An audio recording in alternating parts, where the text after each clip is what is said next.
Boa noite a todos e todas. Eu convido as pessoas que ainda estão procurando seu lugar, que já possam ir sentando. Nós vamos dando início à atividade dessa noite. Queremos aproveitar bem o tempo que temos, porque o assunto que nos provoca e convoca a chegar aqui hoje é bastante interessante para as nossas atividades acadêmicas. Meu nome é Cleusa Maria Andreata, eu integro a equipe de trabalho do Instituto Humanitas Unicinos, que é a instituição que aqui pela Unicinos está promovendo a atividade dessa noite, em parceria com toda a área da formação humanística, mais especificamente o humanismo social cristão. O tema que foi escolhido para a atividade de hoje à noite é a carta encíclica Laudato Si, do Papa Francisco, que tem como proposta uma discussão sobre o cuidado da nossa casa comum, tema da mais alta importância nesse momento, com as proporções que toma a crise ecológica, que isso não é assunto novo para nós, mas um tema que o tempo todo está nos convocando a uma reflexão crítica, aprofundar a discussão, não apenas para conhecer o assunto, mas para pensarmos possibilidades, compromissos, responsabilidades no enfrentamento da problemática ambiental, assim como ela se apresenta a nós, buscando saídas e alternativas. Temos... Vamos ver se eu consigo. Como é que é? Pronto. Para o debate dessa noite, nós temos 3 colegas nossos aqui da Unicinos, os professores Lucas Henrique Luz, Laércio Pius e professor José Roque Ungues. Eu já convido os 3 para ocuparem seu lugar aqui na mesa. E, enquanto isso, eu vou fazendo ainda alguns comentários sobre a atividade que temos hoje.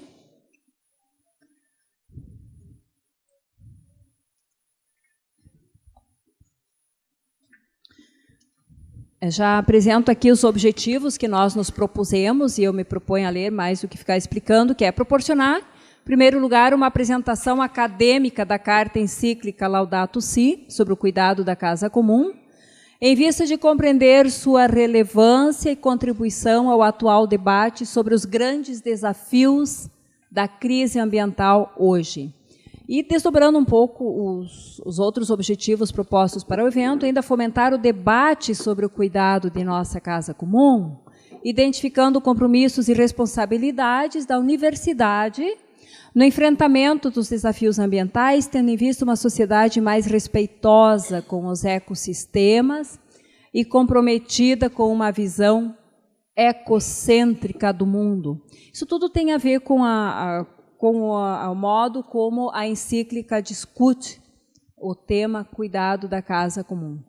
Eu coloquei aqui num PowerPoint o esquema dos capítulos que compõem esse documento. A encíclica Laudato Si é um documento que está apresentado em 7 capítulos. Um primeiro, o que está a acontecer à nossa casa comum. O segundo capítulo, o Evangelho da Criação. Esse primeiro capítulo, o professor Lucas vai falar bastante sobre ele depois, não vou comentar. O segundo capítulo, Evangelho da Criação, em que é proposta a modo de contribuição, reconhecendo as contribuições das tradições religiosas para a temática, para a abordagem dessa temática. Esse capítulo se dedica a apresentar o olhar da tradição judaico-cristã, as contribuições da tradição judaico-cristã, para se pensar a questão ambiental numa perspectiva ecológica. Terceiro capítulo, a raiz humana da crise ecológica. Quarto capítulo tem ele é um capítulo bem central nas concepções ou na orientação de como pensar a questão ecológica hoje, que tem esse tema, uma ecologia integral. O professor Roque Ungues vai tratar bastante desse tema aí. Quinto, algumas linhas de ação e orientação. O sexto, educação e espiritualidade ecológica. Enfim, só para sinalizar rapidamente para vocês o que compõe esse documento. Nós podemos estar nos perguntando por que, num espaço acadêmico, num determinado momento, a universidade propõe discutir uma encíclica papal, documento da Igreja Católica. E essa encíclica que veio a público no dia 18 de julho do corrente ano, ela vem como um documento, sim, que é proposto, apresentado pela Igreja Católica, mas com debate de um tema que preocupa e que envolve, que é de responsabilidade da sociedade como um todo. Mas, bem mais que isso, é um documento que, assim que ganhou a esfera pública, imediatamente passou a ser recebido, reconhecido e aplaudido como um documento da mais alta importância, altamente qualificado, tem recebido reconhecimento de cientistas de diferentes áreas, de movimentos sociais, na esfera política, econômica, está sendo bastante debatido como uma referência muito importante para as discussões sobre a questão ambiental hoje. Eu coloco aí, para tornar conhecido, de quem ainda não conhece, uma revista publicada pelo Instituto Humanitas Unicinos, com um conjunto de entrevistas bem importantes que nos ajudam a compreender melhor a encíclica, como ela contribui hoje para o debate que nós trazemos hoje aqui para esse nosso evento. Deixa mais a título de divulgação e depois cada um, conforme seu interesse, pode visitar esses materiais aí. Eu já, no início aqui dessa nossa atividade, aproveito para ir agradecendo aos nossos colegas, é tudo prata da casa que vem aqui nos auxiliar na reflexão e debate dessa noite, nossos colegas que se dispuseram a dar essa contribuição. Já agradeço em nome do Instituto Humanitas Unicinos. E nós vamos fazer essa atividade da seguinte forma: cada um deles tem inicialmente de 20, se passar um pouquinho não tem problema, mas uns 20 minutos para expor a sua reflexão. Depois nós vamos abrir um espaço para perguntas, reações, um possível debate, aí em que cada um pode se sentir muito à vontade para dar a sua contribuição. Professor Lucas foi convidado a tornar presente para nós aqui a forma como a encíclica aborda as principais questões que compõem a problemática ambiental hoje. Professor José Roque Ungues vai dedicar um tempo, mais uma abordagem da epistemologia apresentada aí, pela encíclica nas abordagens que faz sobre a questão ecológica, dedicando um tempo mais específico a nos expor a ideia, a noção de ecologia integral. E o professor Laércio foi convidado, então, a nos trazer uma provocação no sentido de possíveis responsabilidades e compromissos que emergem da encíclica para nós aqui no espaço acadêmico. Então, passamos imediatamente à nossa apresentação, começando com a exposição do professor Lucas.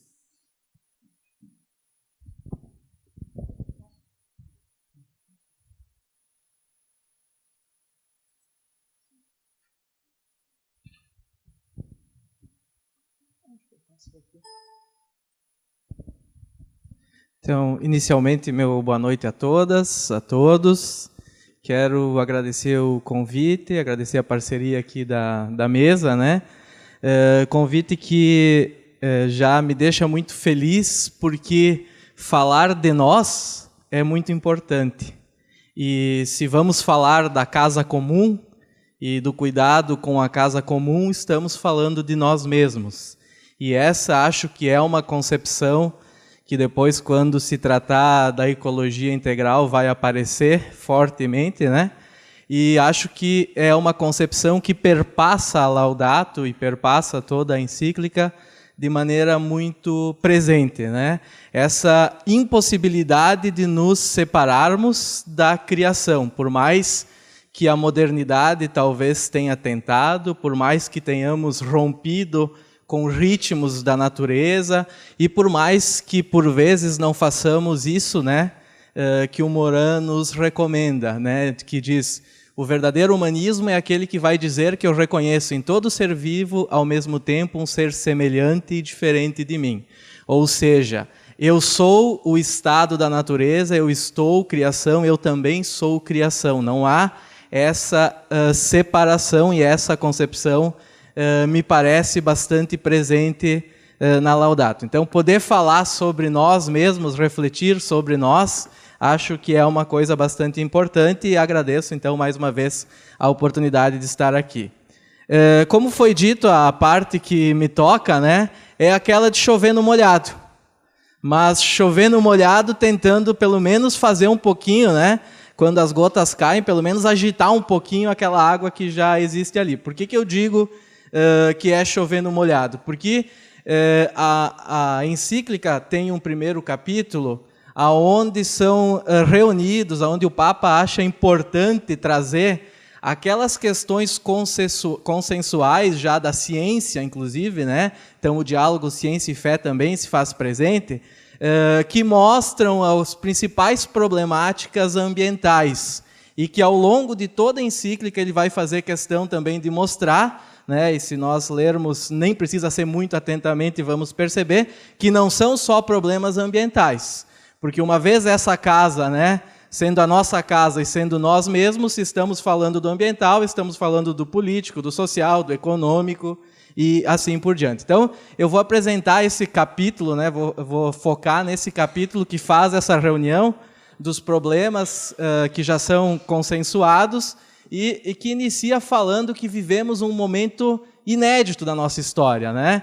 Vocês sabem, né, que, sei lá, quem é mais da área de gestão sempre vê que a questão da mudança é algo tradicional, o mundo muda desde que é mundo. Quem é lá da área mais pedagogia, ciências humanas também, a partir da ideia da teoria da complexidade, né, tem caos, arranjo, volta a caos. Então, essa ideia da mudança como algo presente, ok.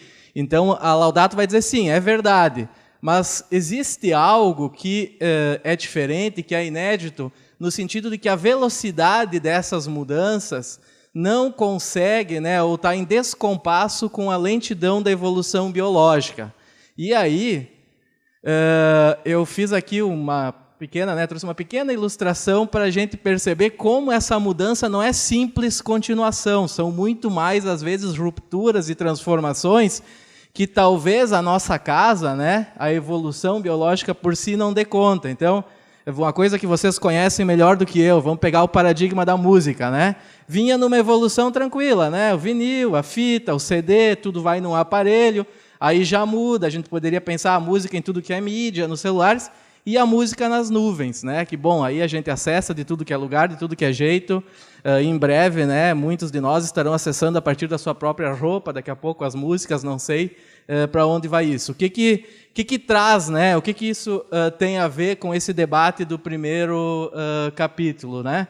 Na verdade, há uma evolução aqui que, a partir de todo desenvolvimento tecnológico, científico e tal, ela tem uma potência enorme. Nós vamos ver mais à frente que alguns economistas, como um economista francês chamado Boutin, estima que a nossa potência de criação, né, de produção, ela foi aumentada de 300 a 1000 vezes, em função de tecnologia de informação, conectividade, avanços, etc.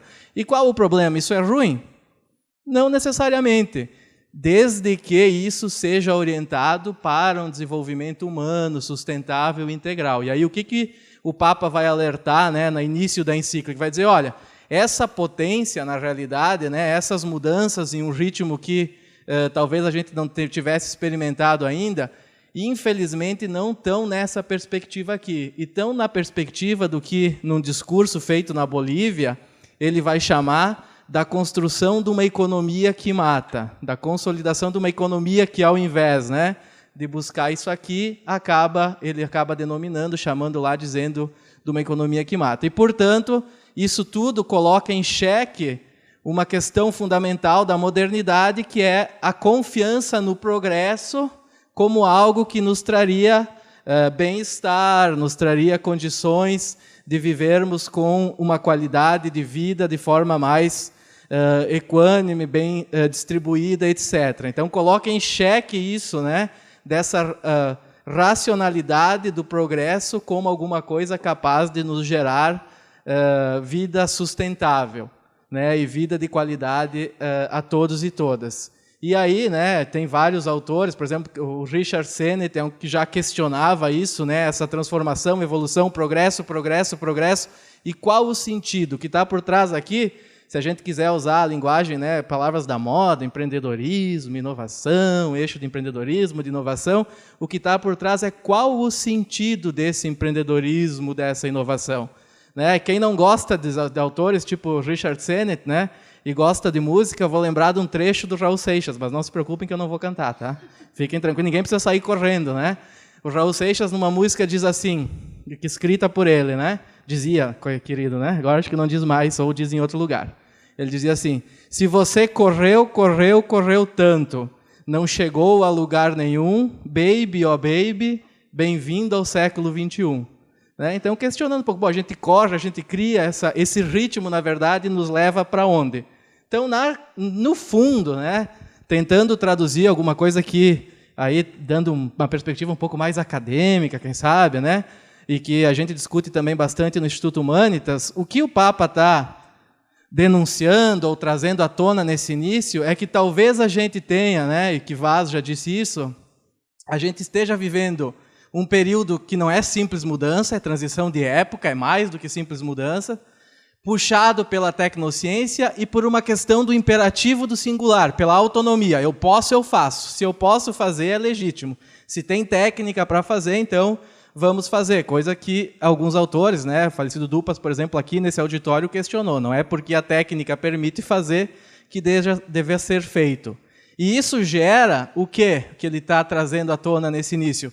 Uma civilização talvez extremamente avançada na sua razão técnica, mas dramaticamente indigente na sua razão ética, né? Então, esse descompasso entre, né, progresso, técnica, racionalidade e, por outro lado, sentido, para quê, para quem, esse entendimento que estamos interconectados, que todos somos criação, que todos somos e estamos na nossa casa comum. E o Papa vai dizer, bom, mas tem coisas, né, que se a gente, mesmo que a gente não queira explicitar isso, discutir isso dessa forma, tem coisas que não se pode mais ignorar, que não se consegue mais ignorar, que mesmo que a gente queira, né, botar escondidinho numa gaveta, não dá, elas estão aí, né, e, na verdade, se a gente pensar nelas, e pensar que nós somos a nossa casa, que nós somos parte da criação e que essa criação também nos compõe, isso nos oportuniza ou isso nos permite o que ele chama de uma dolorosa consciência, né? E aí aqui está uma citação dele do que um pouco seria isso, ou seja, ousar transformar em sofrimento pessoal aquilo que acontece ao mundo e assim reconhecer a contribuição que cada um lhe pode dar. E o que acontece ao mundo, né? O que tem consenso, e aí ele vai trazer, né? Que acontece ao mundo e que realmente, se a gente pensar nessa perspectiva, que o mundo somos nós e nós somos o mundo, que nós somos produto dessas interações, né? Que essas questões não se separam, bom, e que aí desperta essa consciência, que problemas são esses, né? Que ele diz, esses não tem discussão, estão consensuados. A questão da poluição e das mudanças climáticas, né? E aí eu não preciso ficar falando demais sobre isso, vocês todos e todas conhecem, né? Poluição pelos transportes, pela questão dos fertilizantes, inseticidas, fungicidas, toda a questão dos resíduos, né? E os efeitos que isso traz sobre a saúde, a gente vai ver depois, principalmente em relação aos mais pobres. E uma cultura do descarte, né? Essa cultura, às vezes, de ter que correr sempre, progresso sempre, inovação, inovação, inovação. De novo, não é ser contra, mas qual o sentido? Conseguimos limitar essas necessidades ou criamos essa cultura do descarte que, infelizmente, né, ou felizmente, porque talvez isso nos ajude também a refletir, não se aplica só a questões materiais. A gente pode pensar, por exemplo, isso na lógica das competências. Eu desenvolvo um conjunto de competências que daqui a pouco ali na frente já são descartadas e eu preciso buscar de novo outro conjunto de competências e outro. Bom, se nós não aguentamos essa lógica, o nosso planeta, a criação da qual fazemos parte, também não aguenta, né? Essa lógica de ter sempre ir para frente, para o novo, né? E aí eu reuni aqui só algumas ilustrações desse problema, algumas notícias, né, que não é de hoje, né? Por que os pobres são mais atingidos pela poluição urbana? Tem um estudo de um médico da USP que mostra que o pobre está mais exposto porque geralmente ele mora na periferia e se desloca mais durante o dia. Fica mais exposto aos efeitos de toda a poluição porque ele tem uma exposição muito maior. E aí, se a gente olhar aqui, ó, 2007, poluição, isso é notícia, tá? Está no site do IHU com fontes lá, podem procurar, que esses são os títulos, inclusive. Poluição do ar provoca 8 milhões de mortes, 2007. 2013, 7 milhões. Né? Bom, temos uma diferença aqui sim, mas, poxa vida, né, tantos anos e continuamos com o problema. As questões de agrotóxicos, né? Há pouco foi lançado o dossiê da Brasco, com eventos discutindo aqui, inclusive na Unicinos, né? Que alerta toda a questão do impacto, né, dos agrotóxicos. E aí, há estudo que mostra que no Brasil, esse estudo é de 2015, no mínimo 70%, em torno de 70% dos alimentos são atingidos. E nós, brasileiros, é como se a gente tomasse, né, em média, alguns tomam um pouco mais, outros um pouco menos, né? Eu devo estar um pouquinho mais aqui, pelo meu tamanho, eu devo tomar um pouquinho mais, né? 1 galão de 5 litros de veneno a cada ano. É como se cada um de nós, brasileiros, degustasse 5 litros de agrotóxico a cada ano. Né? E, já que é para provocar a questão da consciência, né? E acho que é importante nos sentirmos afetados, porque mesmo aquilo que não me afeta diretamente, ao afetar a criação, ao afetar a minha casa comum, também me afeta. Eu trouxe algumas imagens, né? Por exemplo, má formação, em função da questão dos agrotóxicos aqui, um conjunto de doenças, né, em relação aos agrotóxicos, toda a questão da poluição, dos resíduos, a relação com o câncer, né? Eu não sei, que muitos aqui são mais jovens do que eu, alguns têm um pouco mais de experiência, mas historicamente, eu não tenho esses dados, não consegui buscar, mas duvido alguém que não conheça hoje outra pessoa próxima que esteja com câncer, né? E a gente vai, pô, mas, claro, tem questões genéticas, ok e tal, mas tem toda uma questão de ritmo de vida, dessas questões que também tem a ver aqui com poluição, agrotóxicos, etc. Outra questão que ele vai trazer, né, como um problema que já é consensuado, são as mudanças climáticas. E aí ele pergunta, e sempre nessa lógica, né, dessa nossa vinculação intrínseca com a criação, como podemos nós nos colocarmos no direito de destruir, de prejudicar o clima, que é algo comum. É algo comum, inclusive, não só para essa geração, né, mas também para novas gerações. E aí ele vai mostrar que essa mudança climática, isso também provavelmente vocês já discutiram, né, já sabem disso, ela não traz só implicações ambientais, mas sociais, econômicas, políticas. E quando a gente observa, né, quando temos, por exemplo, enchentes, desastres, que são desastres climáticos cada vez mais constantes e comuns, né, quando a gente olha as casas, quem está envolvido, geralmente vemos que afeta o quê? Geralmente as pessoas mais pobres, que moram mais próximos, que têm menos condições. Aí o cara teve a casa alagada 3 vezes, aí, mas por que tu não sai? Boa pergunta, né? Porque vou sair para onde? Vou sair como? Né? Então tem toda essa perspectiva, não é só uma questão ambiental, é social, é econômica, qual é o impacto econômico de todos esses prejuízos, toda a questão, né? Efeito estufa, e aí, bom, né, de quem é essa decisão? Né? A quem envolve essa questão da decisão? E aqui também, só uma notícia, né, desse ano, junho desse ano foi o mais quente desde 1880. Então, mais um problema levantado em relação, né, a essa questão das mudanças climáticas. Outra questão que ele trabalha é a questão da água, né?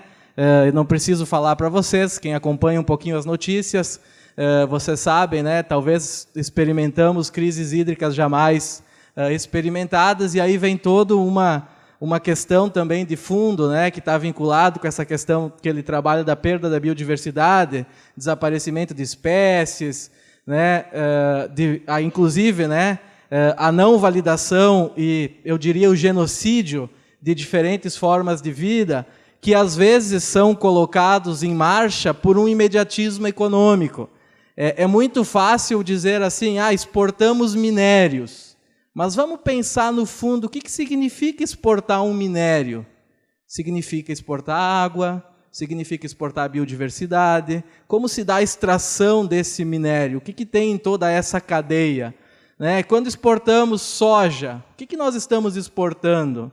Quando vendemos, entre aspas, né, a matriz energética eólica para a China, o que estamos entregando? Então, na verdade, às vezes esse imediatismo econômico, essa atividade comercial, esse produzir, progresso, etc., né, acaba fazendo com que a gente entregue biodiversidade, perca recursos hídricos. E aí, né, temos, enquanto Brasil, eu procurei relacionar sempre com a realidade do Brasil, né, toda a questão dos animais em extinção, aqui tem vários, né, a questão, a nossa exportação de carne é altíssima, né, e sim, Lucas não come carne, infelizmente como, tento ficar um dia na semana sem comer carne, né, para contribuir com aquela campanha de um dia sem carne, que uma vez se falava muito, agora já não está se falando tanto, mas quanta água é utilizado nesse tipo de indústria e ao exportar carne, na verdade, do que se está falando, né? Então, são problemas que ele vem denunciando e uma coisa assim que eu me acho no dever ético de fazer, já que tenho esse espaço e essa oportunidade, é não só olharmos a perda da biodiversidade, que por si só já é um impacto altíssimo, mas também pensarmos o quanto não legitimamos outras narrativas de vida, outras formas de vida que talvez tivéssemos muito a aprender e a compartilhar, né? Ensinar, aprender e pensando nessa irmandade, né? Que nós compomos estas outras formas e as outras formas também nos compõem. Pô, nós estamos vivendo um verdadeiro genocídio, né? Indígena no Mato Grosso, por exemplo. Então, e vocês sabem que a maior parte de preservação de florestas, de biodiversidade acontece onde? Aonde tem esse tipo de narrativa de vida. Aonde tem esse, né, essa presença indígena. E vocês não, isso não é um boneco, isso é um índio, né, que vocês estão vendo o que aconteceu com ele. Né? Aqui é um pouquinho a forma como uma mãe com um filho está sendo tratada. Então, quando se traz esses problemas, né, e essa ideia de que eu sou a criação também faz parte de mim, me constitui, significa, bom, existem diferentes também narrativas de vida e que a gente pode e deve, né, conviver. Né? Então, uma coisa que, inclusive, eu gostaria de convidar todos e todas, às vezes a gente pensa assim, mas questão indígena, o que isso nos interfere, é tão longe, não tem nada a ver, né? A Amazônia também, o que tem, aquilo tem a ver com nós? Sem falar, né, de índios próximos que temos aqui, mas convido todos e todas a visitar o site do IHU, ihu.unicinos.br, e acompanhar um pouco toda essa realidade. Porque talvez não estamos nos dando conta, né, mas essa biodiversidade, essas outras narrativas de vida, essas outras perspectivas, talvez detenham muito da riqueza do país, né, que nem sempre encontramos e enxergamos. Né? E, obviamente, por uma questão de respeito, né, a todas as formas de vida, a gente também tem uma necessidade de olhar. Como é que estou de tempo, Cleusa? 13 minutos está bom. Então, ao trazer todas essas questões, né, esses problemas, a poluição, mudanças climáticas, perda da biodiversidade, a questão dos recursos hídricos, né, e trazer à tona essa transformação de época e que nos levou a uma razão técnica e talvez tenha nos deixado indigente na perspectiva mais ética, o Papa mostra, nesse primeiro capítulo, quer mostrar que, na realidade, o que nós estamos fazendo não é só uma deterioração ambiental. Quando a gente mexe nessa questão, por essa ideia, né, da complexidade, estamos mexendo na qualidade da vida humana, estamos fazendo e construindo uma degradação social, não uma questão puramente ambiental. Né? Então, tudo isso está junto. Né? E por onde que a gente constrói essa deteriorização da qualidade de vida? Pela degradação ambiental, pela urbanização forte, por algumas inovações, né, que seriam para nos trazer benefício e nem sempre acabam assumindo, né, ou tendo esse caminho. E o que a gente acaba construindo, né, é uma desigualdade planetária enorme, que tem um fundo de problema ecológico e também tem um fundo de problema social. Então, ele diz, há um clamor da terra, né? Ele mostra que há um clamor da terra, há um clamor dos pobres, ou seja, vivemos uma crise sistêmica perante a qual, né, a postura ou a perspectiva de uma ecologia integral, que depois vai ser trabalhada, dessa percepção e respeito, né, a todas as formas de vida, talvez seja bastante importante. E ele termina dizendo que muitas vezes se espanta, termina o primeiro capítulo, dizendo que se espanta com a fraqueza das reações. Né? Vocês sabem, a gente tem uma conferência climática agora, nos próximos meses, né? A COP21, e ele vai dizer, bom, há uma reação política internacional que é frágil, há uma dominação, né, da política pela financiarização, pelas tecnologias, pelo interesse econômico. E aqui isso não é questões que estão na Laudato, estão naquele discurso do Papa aos movimentos lá na Bolívia, e eu gostaria de encerrar trazendo algumas falas dele aqui. Então, o que ele disse naquele discurso que eu acho que é importante para a nossa reflexão. A justa distribuição dos frutos da terra e do trabalho humano não é mera filantropia, é um dever moral. Se todos somos a criação, se a criação somos nós, se precisamos nos enxergar nessa relação, né, a distribuição dos frutos não pertence a alguém, não é um favor eu entregar para alguém, né, uma parte disso tudo. A propriedade, sobretudo quando afeta os recursos naturais, deve estar sempre em função da necessidade das pessoas, e não a ideia da propriedade pela propriedade. E aí uma coisa que acho que nos toca, e com isso aqui eu vou encerrando a minha parte, atrevo-me a dizer que o futuro da humanidade está em grande medida nas vossas mãos, na vossa capacidade de vos organizar e promover alternativas criativas na busca diária dos 3 T's, trabalho, teto e terra, e também na vossa participação como protagonistas nos grandes processos de mudança nacionais, regionais e mundiais. Não se acanhem.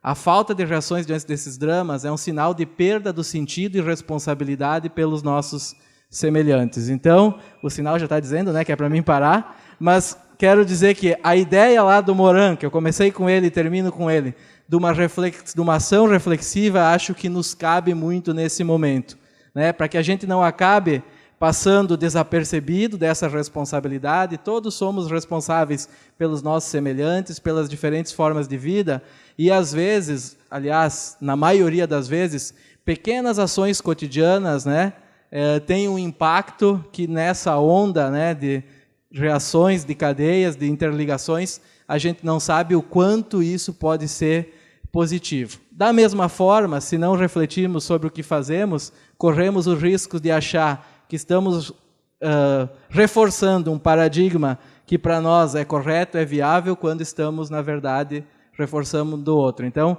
refletir sobre aquilo que fazemos, agir localmente, acho que pelo menos tomar consciência, nos deixar afetar por isso, agir localmente, acho que é um papel que nos cabe a todos e todas. Obrigado.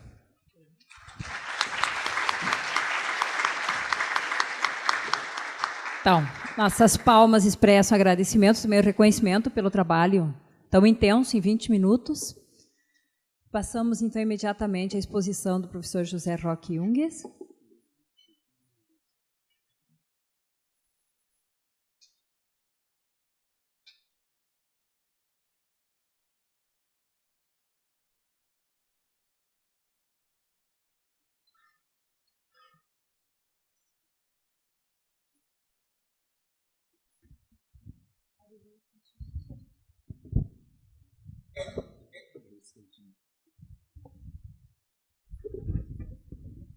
Boa noite a todos e a todas.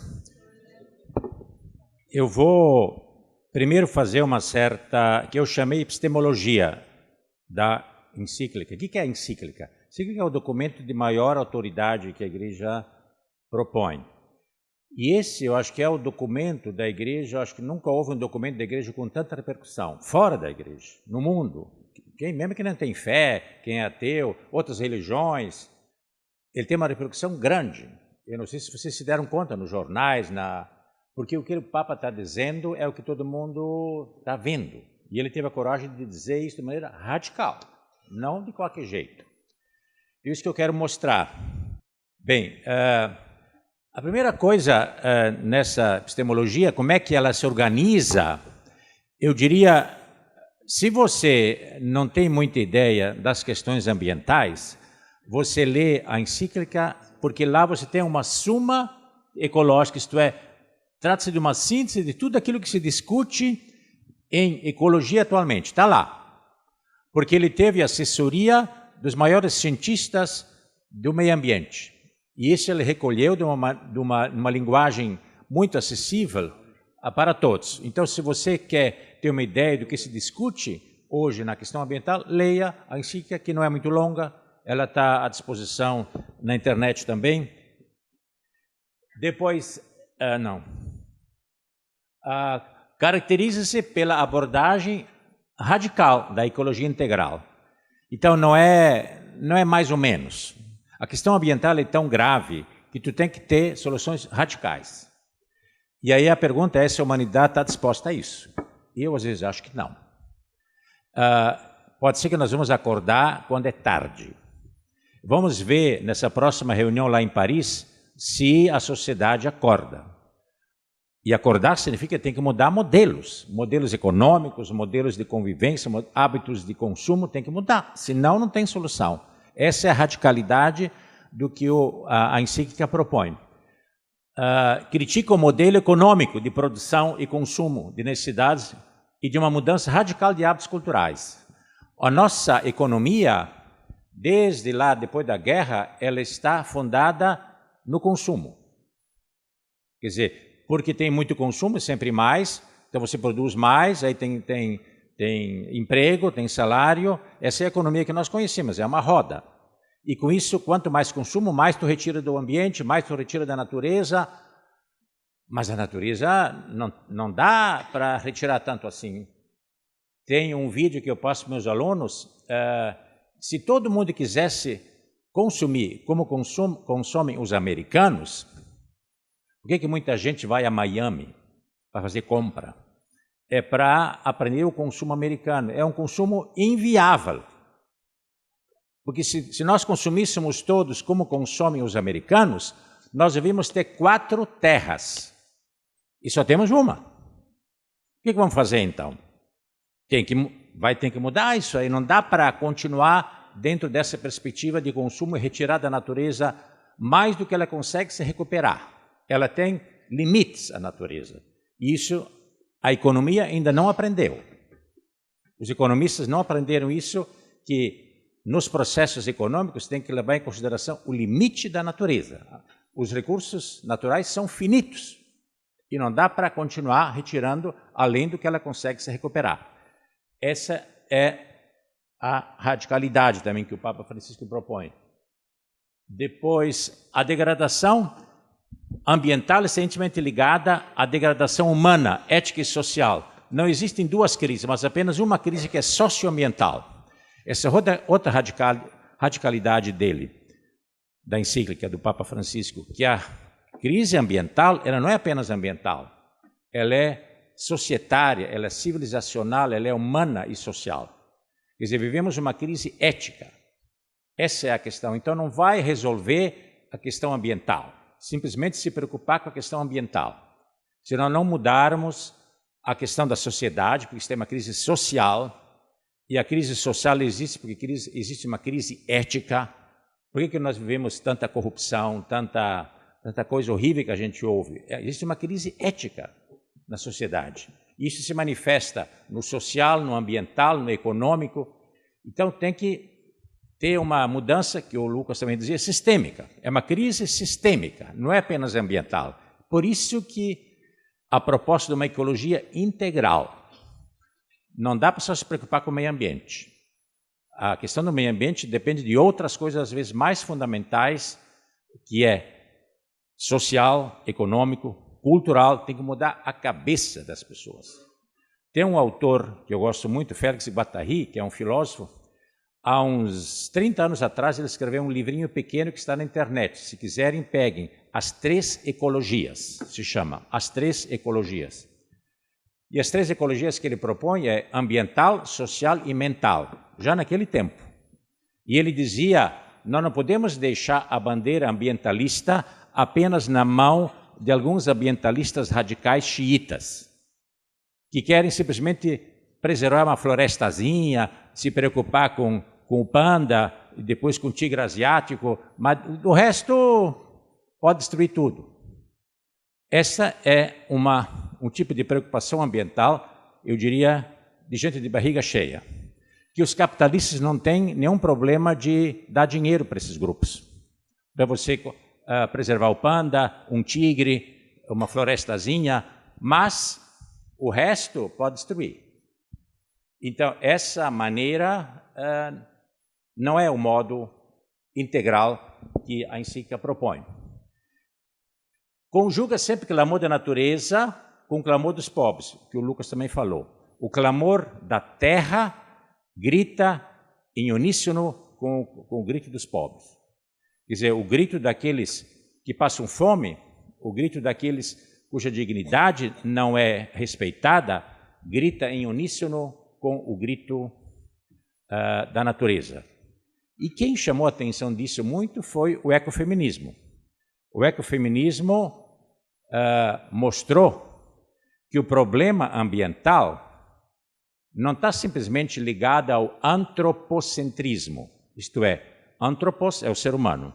Não é o problema que está centrado no ser humano, antropocentrismo, mas elas dizem no androcentrismo. Em grego, aner andros é o homem masculino. Então as mulheres disseram, o problema ambiental está ligado ao patriarcalismo machista que vive a sociedade, que se manifesta na natureza também. A natureza também é feminina. Então a dominação que existe, existiu e existe da mulher, por causa do patriarcalismo machista, se manifesta também em relação à natureza. Em relação à natureza. Então, essa é o grito uníssono da natureza, dos pobres, das mulheres, que são aquelas seres que sofrem a dominação do atual sistema em que vivemos. Depois, a Encíclica apresenta também uma perspectiva sistêmica da ecologia, que eu chamaria o ecocentrismo. Nós podemos ter um antropocentrismo, que pensa que a solução ambiental tem que ter como referência as necessidades humanas.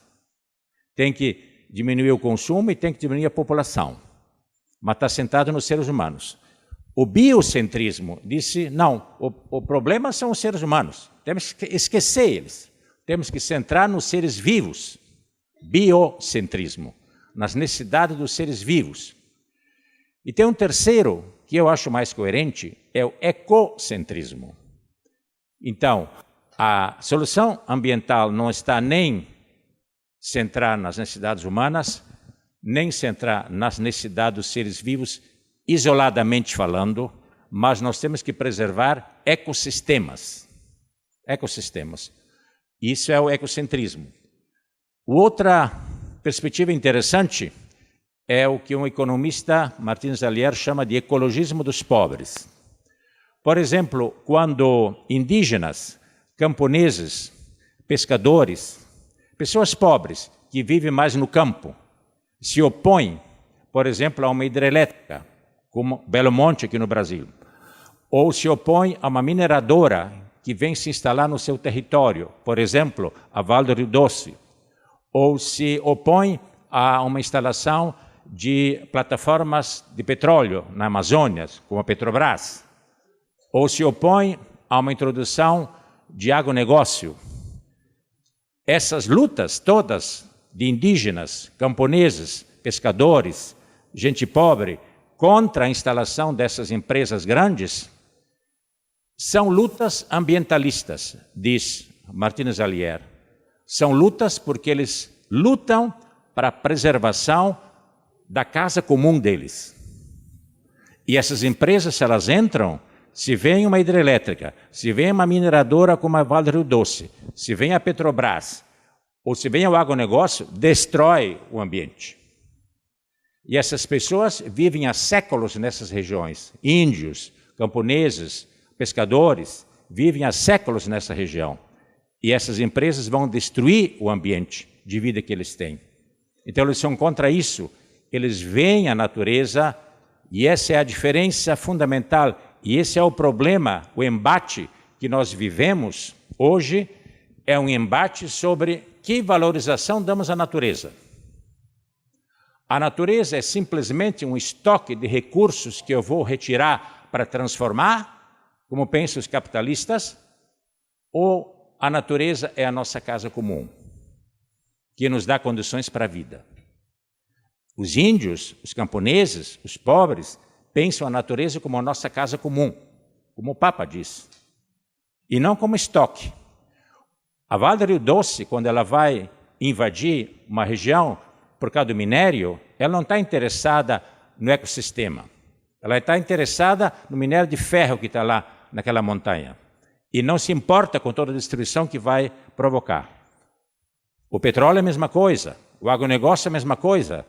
Todas essas grandes empresas, quando elas se instalam num desses territórios, às vezes ainda originais, destroem esse ambiente, destroem as condições de vida. E isso é ecologia dos pobres. Outra coisa é a justiça ambiental. Justiça ambiental é uma coisa mais urbana, é pensar que, em geral, os danos ambientais, o lixo, a poluição, arroios poluídos, tudo essas coisas, em geral, estão em bairros pobres. Bairros ricos, geralmente, são limpos. Alguém vai dizer, porque os ricos são mais limpos. Não, não é essa a questão. O problema é que o lixo, o dano, ele é empurrado para aquelas regiões, para aqueles espaços de grupos humanos, sociais, que não têm força política para lutar contra isso. Esses grupos vão sofrer os danos ambientais. Vamos dar um exemplo nosso aí, de nível global. Por que vieram essas indústrias de celulose para o Rio Grande do Sul? De onde é que elas são? Elas são da Finlândia e da Suécia. E aí a pergunta minha sempre é aos alunos, será que a Suécia e a Finlândia estão preocupados em nos desenvolver, trazendo indústria de celulose aqui para o Rio Grande do Sul e plantando eucalipto no Pampa? Será que isso é desenvolvimento? Não é desenvolvimento. Por que elas trazem essa indústria para cá? Porque na Suécia e na Finlândia, como são países com consciência ecológica muito forte, não aceitam mais indústria de celulose lá. E aí, essas indústrias são empurradas para o nosso ambiente. Então, e nós ficamos com os danos ambientais, porque uma indústria dessas traz danos, evidentemente, e os lucros eles levam. E isso se chama injustiça ambiental, em que os processos econômicos, a distribuição dos danos não é equitativa. Elas sempre vão, os danos, para aqueles grupos que são mais frágeis. Isso a nível internacional ou ao nível nacional também. Vocês lembram, uns anos atrás, nem faz tanto tempo, lá em Rio Grande, no Porto de Rio Grande, aportou um navio com containers de lixo. Não dizia que era lixo, e era lixo que traziam para cá de primeiro mundo. Então, e o que é isso? Injustiça ambiental. Quer dizer, o dano ambiental, esses danos do lixo não é aceito lá, então é empurrado para cá. Esse movimento de justiça ambiental é muito importante. No Brasil está forte. Tem um site da Fiocruz, no Rio, que trabalha essa questão. Onde estão as chagas ambientais do Brasil? Isto é, as chagas onde danos ambientais são empurrados no Brasil. Depois, uma frase que o Papa repete muitíssimas vezes na encíclica, tudo está interconectado. Tudo está interconectado, tudo é sistemicamente interdependente. Depois, o Papa Francisco, em vários outros documentos, ele usa esses 4 princípios, que estão em outros documentos também já. O todo é superior à parte, o tempo é superior ao espaço, a realidade é superior à ideia e a unidade prevalece sobre o conflito. Tendo em princípio esses 4 princípios, eles são princípios muito interessantes para decidir coisas.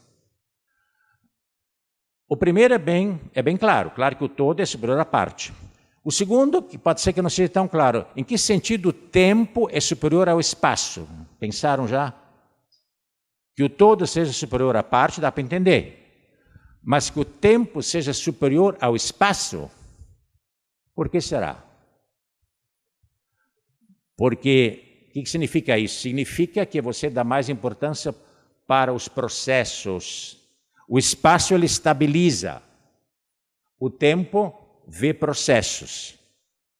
E nós, muitas vezes, para não, digamos assim, é mais fácil você estabilizar algo, porque aí você pode dominar melhor, do que você vê uma realidade no seu processo de mudança. Isso significa dar importância ao tempo, para ver como é que isso se desenvolve.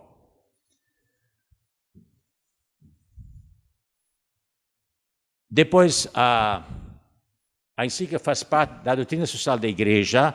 O que significa isso? Que lá, o que está dito lá não são dogmas, são propostas. Depois, tem uma redescoberta do valor intrínseco de todos os seres vivos e do descanso sabático.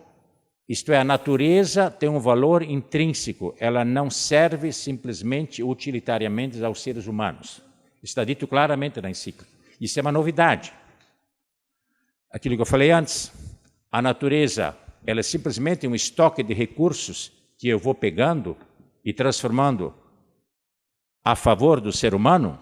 Isso seria uma visão utilitarista da natureza. Uma visão contrária é aquela que eu dizia, que é aquela que vê a natureza como a nossa casa comum. E que, portanto, a natureza tem um valor intrínseco. Ela não simplesmente serve a nós, humanos. Ela tem muitos outros seres vivos que fazem parte desse ecossistema. Então, isso tem que preservar ecossistemicamente.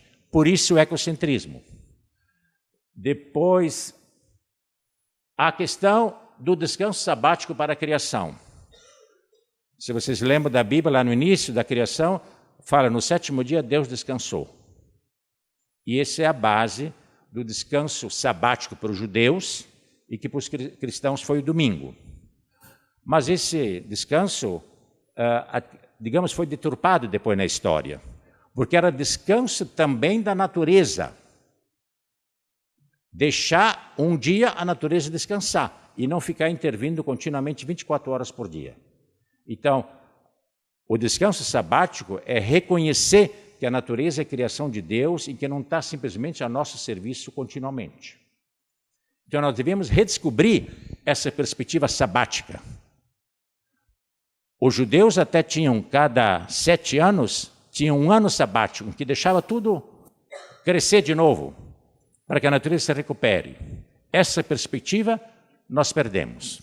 E deveríamos redescobrir de novo o que é o sentido sabático do descanso, que não é só o descanso dos humanos, mas é descanso da natureza, descanso dos animais. E eu acho que isso nós devíamos redescobrir, que na nossa sociedade hoje isso não existe mais. Existe uma aceleração. Domingo é um dia qualquer, como qualquer outro dia. O mercado funciona 24 horas por dia, todos os dias, todo ano. Não existe um dia de intervalo. Não existe isso. Isso, eu diria, é uma patologia da nossa sociedade.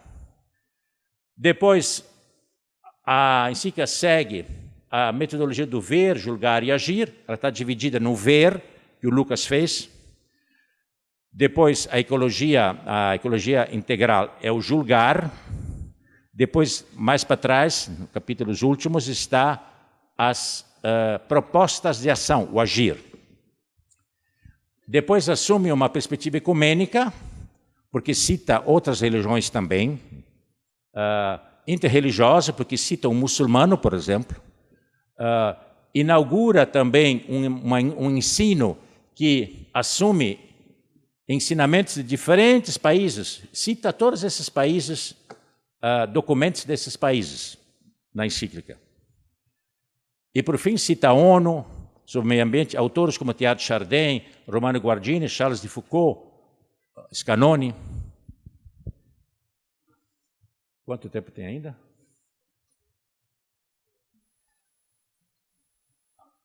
Não. Eu queria Agora vamos para a ecologia integral. Isso. O que é a ecologia integral? Aquilo que eu dizia antes, a partir daquela ideia de Félix Guattari. Nós devemos saber integrar as três ecologias, não só a ambiental, a social e a cultural. Guattari dizia, nós não podemos deixar a questão ambiental na mão simplesmente dos puros ambientalistas. Precisamos pensar mais integralmente. Por isso, a encíclica também fala a primeira coisa, ecologia ambiental, econômica e social. Então, o que é a ecologia social? É a ecologia, no fundo, das injustiças, dos danos ambientais, do não respeito à natureza, também da questão que se pode chamar da pegada ecológica.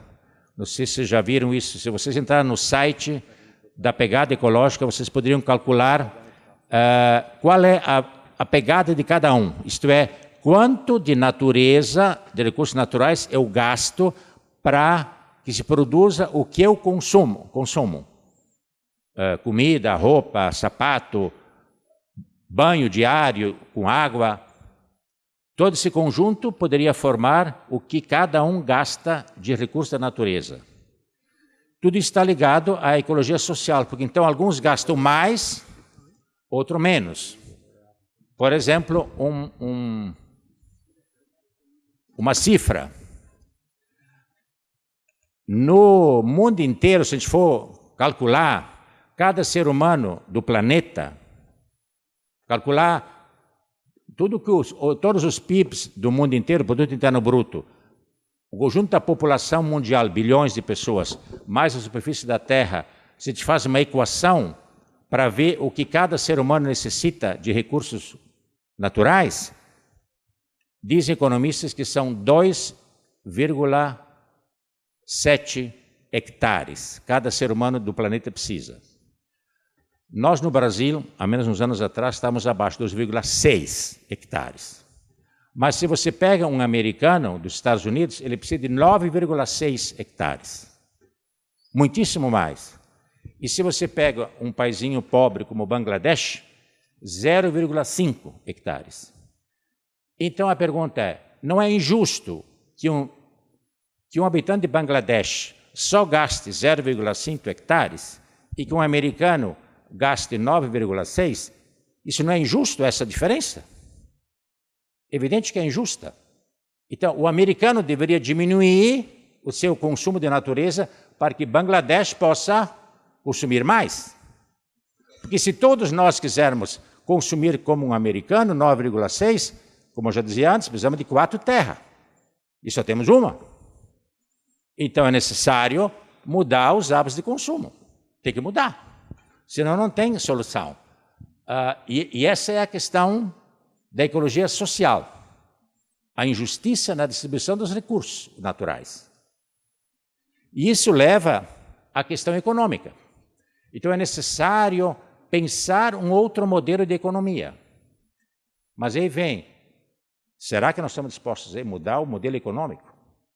O modelo econômico, eu já dizia antes, ele está pautado pelo consumo. O consumo é que faz crescer a economia. Mas eu penso que a crise ambiental, os ambientalistas dizem isso, a crise ambiental está ligada ao consumo. Então eu tenho que pensar uma outra economia. Uma economia que seja ecológica. A economia clássica pensava os processos econômicos de uma maneira mecanicista,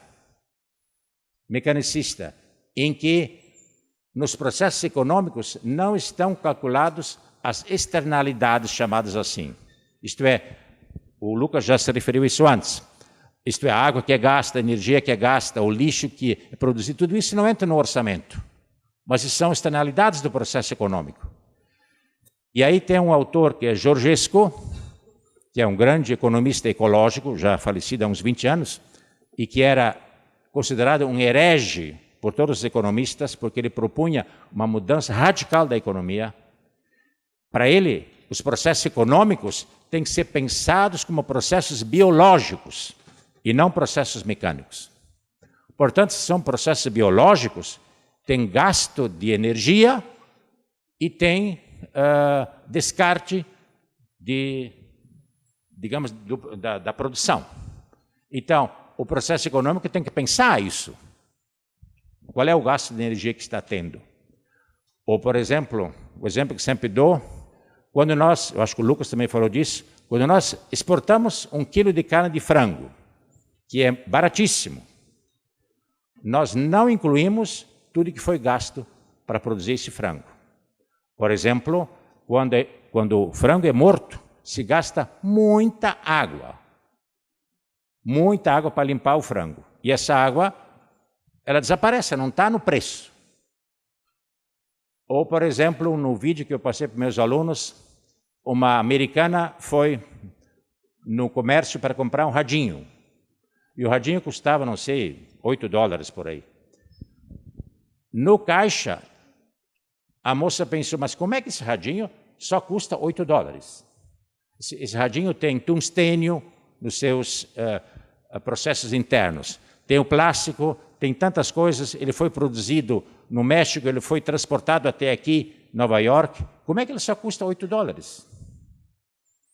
Aí que ela começa a pensar. O problema é que o verdadeiro preço que foi gasto para produzir esse radinho não está incluído. Não está incluído, as minas de tungstênio estão na África. As pessoas pobres que lá tiveram que extrair o tungstênio. Não está incluído a degradação deles. Não está incluído o petróleo que foi gasto para fazer o plástico. Não está incluído, muitas vezes, operários que no México produziram esse radinho de modo barato e que depois foi transportado até Nova York, diz ela, para eu poder comprar esse radinho por $8. Então, a economia, os processos econômicos escondem coisas. Escondem. Então, a economia ecológica quer incluir esses verdadeiros preços, essas verdadeiras externalidades, e não colocá-las debaixo do tapete. Porque essas externalidades são, por exemplo, as questões ambientais. Não se conta no processo econômico, nos orçamentos, o lixo, a poluição, tudo que se vai produzindo, não está no preço. Mas são externalidades. E a economia ecológica justamente quer propor isso. E aí eu termino, e aí vem a ecologia cultural, mas para tudo isso é necessário mudar a cabeça das pessoas. Se não muda a cabeça, não vai ser possível. Se tem que mudar o consumo, tem que mudar a nossa cabeça. E aí, para os meus alunos, eu já discuti isso. No fundo, sabe o que nós devemos discutir na sociedade? A coisa mais fundamental, o que é felicidade. O que é felicidade? Será que felicidade é ir ao shopping e fazer compras? Então, aí que vem, se nós não discutirmos isso, o que é felicidade? Todo mundo quer ser feliz e deve ser feliz. Mas o problema é o que é felicidade. Então, eu acho que essa é a questão da ecologia cultural, que é necessário repensar o modo das pessoas se entenderem, se subjetivarem, porque nós nos subjetivamos, a nossa identidade subjetiva ela é feita, no fundo, de uma maneira capitalística. O mercado, o consumo, a mídia, vai formando a nossa cabeça. Sem nos darmos conta de que nós necessitamos disso, necessitamos daquilo, quando é uma coisa que é produzida em nós. Nós somos subjetivados para isso. Então, isso que tem que desconstruir, diz Guattari, pela ecologia mental. Então, não vai ter solução ambiental se não abordarmos a social, a econômica e por fim, a mental, que eu acho que é a mais central e a mais difícil de mudar. E essa toca a todos nós. Seria isso.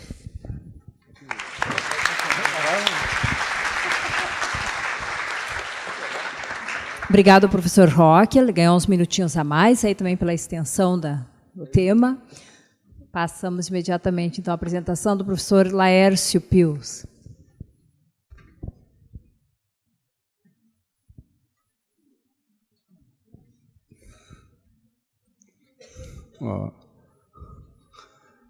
Boa noite a todos. Um abraço ecológico em cada um, né, no sentido, né, complexo do conceito. A minha tentativa de fala vai tentar nos chamar para a questão nossa, universitária, acadêmica, de construção do conhecimento, a partir da perspectiva, talvez gasto o conceito do paradigma ecológico, ou de um modo de pensar a relação da gente a partir dessa visão eco, né, da relação nossa com o corpo da gente, com as questões da gente, com as questões dos outros, com a nossa formação acadêmica, com a área de saber, né, das humanas, da saúde, né, da comunicação, da economia, das tecnológicas, da engenharia, da arquitetura, e eu quero tentar conversar com vocês sobre algumas perspectivas que podem fazer com que a gente se sinta ou, né, se coloque como alguém desafiado a pensar essa sua questão. Então eu coloco o que a universidade, professores universitários e acadêmicos têm a ver com a temática da ecologia integral. Não consigo pensar uma universidade produzindo conhecimento, não reproduzindo saberes, mas produzindo conhecimento, sem pensar esse conhecimento a partir de uma perspectiva eco, ou trans, ou inter. Ou seja, o meu projeto de conhecimento, de saber, em história, em pedagogia, em jornalismo, em engenharia, tem que perspectiva eco? Tem que projeto de intervenção que dá conta de uma alteração propositiva de uma realidade? Então, penso eu que a universidade é esse espaço privilegiado para o uso de uma razão que constrói a relação criativa com o saber, que apropria-se de um saber da química, um saber da física, um saber da economia, mas que vai pensar, esse saber, ele me serve para pensar que alternativas. Se é só para reproduzir um saber, eu não vou participar do processo. Eu não vou me sentir um ser vivo no processo da criação. Ou seja, a gente vai criticar, mas a pergunta é, e tu, o que crias? Como é que tu se sente um ser criativo na relação com aquilo que estás lendo, que estás observando, que estás analisando? Ou seja, ao fazer essa análise, como o meu pensamento se expande, ou se alarga, ou consegue ter alguns insights, alguns saques conceituais, ou o que seja. Ou seja, essa é a função da universidade. Não podemos pensar a universidade como reprodução de saberes, por favor.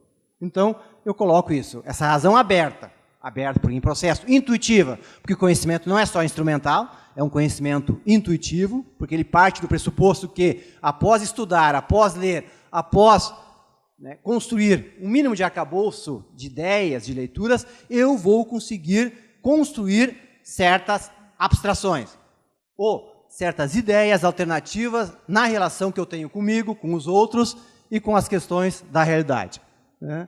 E aí, eu penso que aí a gente parte para a ideia de construção de um sentido da vida, porque é um sentido da vida, porque a vida se processa dessa maneira, a vida não é repetitiva, não é reprodutiva, também ela reproduz, mas ela também cria, se expande, se alarga, se complexifica. Por isso que o ser humano também faz parte da vida, dentro da sua própria estrutura complexa, né, na relação com outras formas de vida. E da cultura, porque a cultura humana é exatamente a capacidade que o ser humano tem de criar, a partir de uma relação de linguagem, de observação e de reinvenção, né, na sua relação com a natureza. De onde é que eu venho, o Laércio? Eu venho da formação humanística, junto com o IHU a gente está construindo esse espaço aqui.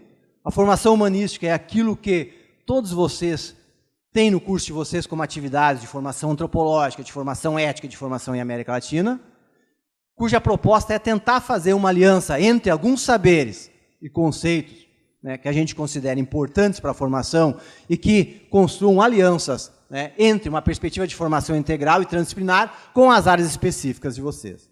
Então, é daí que o Laércio vem. O que me movimenta?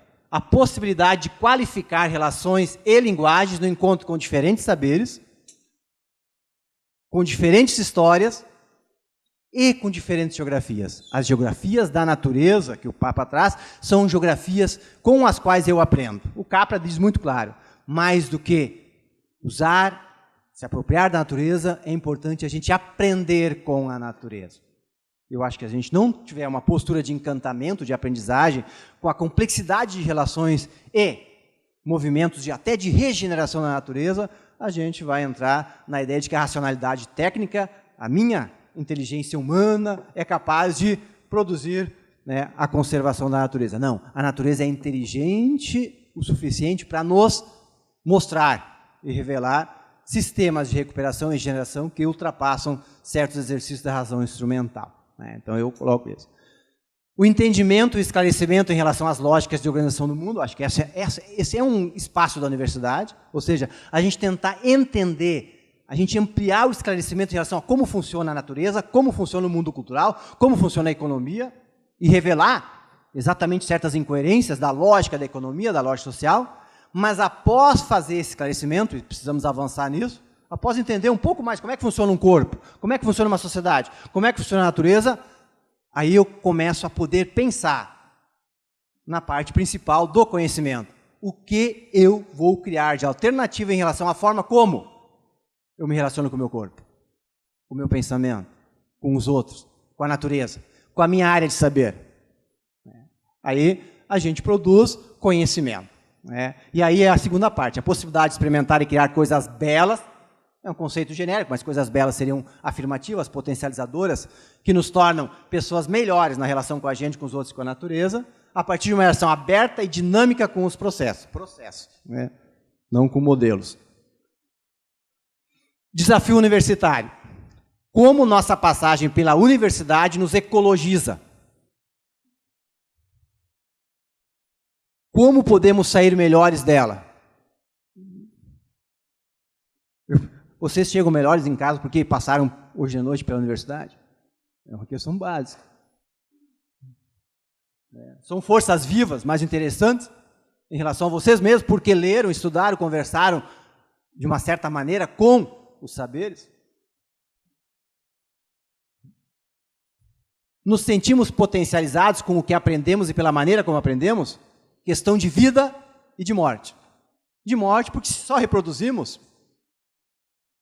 O R. Miller dizia isso, olha, tem gente que, de forma muito forte, sistemática e esforçada, repete o sistema. Ou seja, produz morte. E se esforça para produzir morte. Tem gente que produz vida. Ou pelo olhar, ou pelo afeto para com o saber, o conhecimento com os outros, pelo desejo por pensar a vida na relação com aquilo que estuda e aprende. Então, essa é a questão. O pensamento universitário deve ser ecológico. Por quê? Porque deve aprender a transdisciplinarizar, criei um verbo aí, mas que seja, porque precisa aprender a transdisciplinarizar os saberes específicos. Arquitetos, estou falando de alguns que temos, de área de saber, da turma que está aqui. Arquitetos, engenheiros, digitais, podia falar de ciência da computação, mas digitais, gestores, jornalistas, PPPs, RPs, pessoal da publicidade, operadores da saúde, professores, pessoal da história, da filosofia, e outros devemos assumir a questão, como o meu saber compreende e se compromete com uma visão de conjunto. Ou seja, como estudar história, da forma como eu estudo história, é interessante para pensar um projeto de humanidade diferente. Potencializador, vivo, ecológico, em que a natureza e o ser humano são potencializados. Com a perspectiva e o projeto ecológico e sistêmico. Daí eu fiz um exercício de atravessamento nas áreas de formações de vocês. Ou seja, eu sei que nós temos aqui alunos de problemas filosóficos e antropológicos, eu sei que nós temos aqui alunos de ética e bioética, eu sei que temos aqui alunos de ética e comunicação, eu sei que temos aqui alunos de antropologia filosófica e economia, eu sei que temos aqui alunos de antropologia filosófica e tecnociência, ou seja, nós temos várias áreas e eu tentei fazer um exercício para com essas áreas. Me permitam, licenciaturas. A aprendizagem, ou seja, o foco da licenciatura, pensando, professores, futuros professores, a aprendizagem. A aprendizagem ecológica, ecossistêmica, pensada naquilo que o Papa diz que deve ser mudado na cultura e na forma de aprender, concebida como uma abertura constante para a linguagem e saberes que alargam a compreensão das coisas. Ou seja, esse é um primeiro espaço. Eu estou estudando para compreender melhor as coisas. E potencializam a criatividade. Os diferentes saberes escolares, história, matemática, letras, biologia, educação física, né, devem alargar a compreensão do mundo físico e cultural, ou seja, eu preciso entender o mundo melhor, porque eu estou passando pela escola, pela universidade, porém, devem contribuir, e isso me parece fundamental,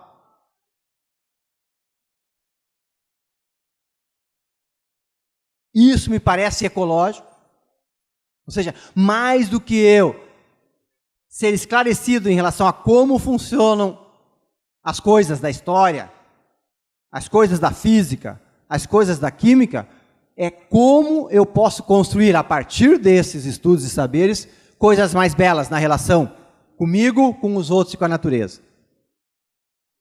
Fui professor de história há muito tempo em escolas de primeiro e segundo grau. E a questão básica sempre era estudar essa história como, para quê e para produzir que histórias.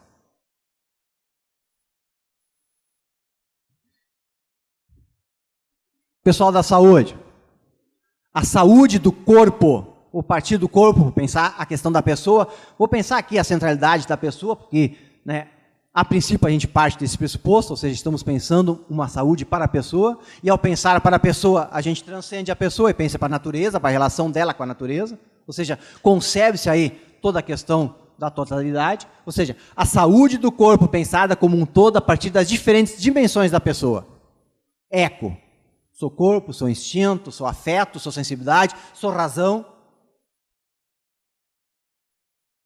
Ou seja, a razão negocia com o desejo, o pensamento, né, aprende com as sensibilidades, da relação da pessoa com os outros humanos e da relação criativa e colaborativa do humano com a natureza dos seres do planeta. Eu acredito que a humanidade tem na mão uma possibilidade grande de realizar alternativas de uso dos recursos naturais de forma criativa, propositiva. O Papa deixa isso claro, ou seja, vivemos um tempo da diversidade, da criatividade e das possibilidades. O Roque dizia, para que e como vamos usá-las? Acesso à informação para quê? A questão. Comunicação, pessoal do jornalismo, PP, RP, uma comunicação interativa, propositiva e construcionista. Conceitos ecológicos. Desafiando a autonomia e o alargamento do pensamento. Expressando e comunicando a multiplicidade. Questão de natureza. Complexidade e a diversidade do mundo da vida e do mundo da cultura. Ou seja, a comunicação que propõe esse movimento é ecológica. Se ela se compromete com a multiplicidade e, inclusive, em revelar a multiplicidade, ela constrói-se nessa perspectiva. Pessoal da economia, uma economia que qualifica as relações de trabalho, fundamental, espaço de trabalho oxigenado, ou seja, nós aqui estamos num espaço de trabalho. Se eu tento falar com vocês e ser afetado e afetá-los, e a gente dá espaço para essa afetação, e se pergunta se estamos conseguindo falar o que com que, coisa com coisa, como se diz, eu estou pensando o espaço de trabalho. Um autor que eu lia dizia assim, olha, às vezes tem pessoas que entram no espaço e parece que tiram o oxigênio do espaço. E tem pessoas que parece que inundam o espaço de oxigênio. Eu acho que é uma questão de escuta, de fala, né? Aquela pessoa que sabe escutar, sabe falar, mas que consegue entender os dois processos, que não está, né, ignorando a fala do outro, já querendo atravessar-se, como se diz, né? Nesse sentido. Que propõe e experimenta formas inteligentes de extração e reaproveitamento de recursos, acho que essa é uma questão, e que cria produtos.